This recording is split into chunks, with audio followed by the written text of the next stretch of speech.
Liepos 14 dieną, 12:44 įvyks viena jautriausių, emocingiausių, giliausių jaunačių šiais metais. Ji vyksta Vėžio ženkle. Viršuje matyti žalia spalva, pažymėtas Vėžio ženklas ir jame jungtis Saulės, Mėnulio bei retrogradinio Merkurijaus. Ši jaunatis kalba apie namus, šeimą, tėvus, santykius, protėvius, karmą, pasąmonės reiškinius, ryšį su protėviais, apie mūsų vaikystę, apie mūsų vidinius išgyvenimus. Jis skatina permastyti buvusias patirtis, buvusius ryšius, buvusias kilusias emocijas. Ir iš vakaro dar jau šiandien vyksta tiksli įtampa tarp Veneros ir Urano.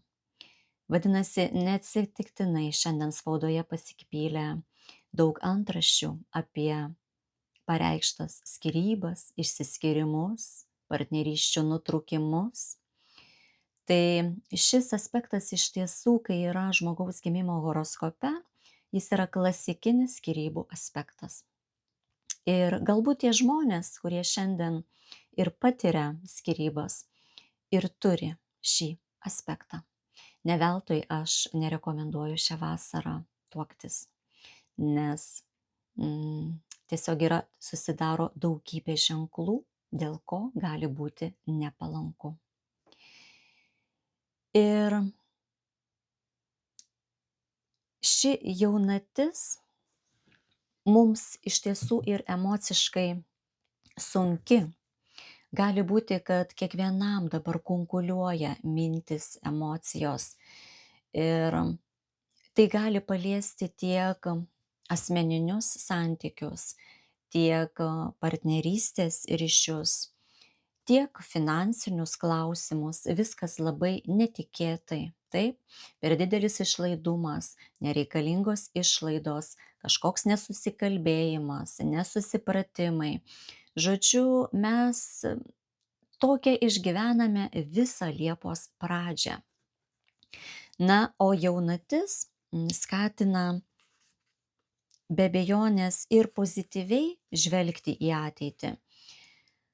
Nes bet kokiu atveju kiekviena jaunatis siejasi su nauja pradžia, ar ne? Mes visada gyvenime, kaip ir per gimtadienį, turime naują viltį, naują tikėjimą, naują pradžią savotiškai.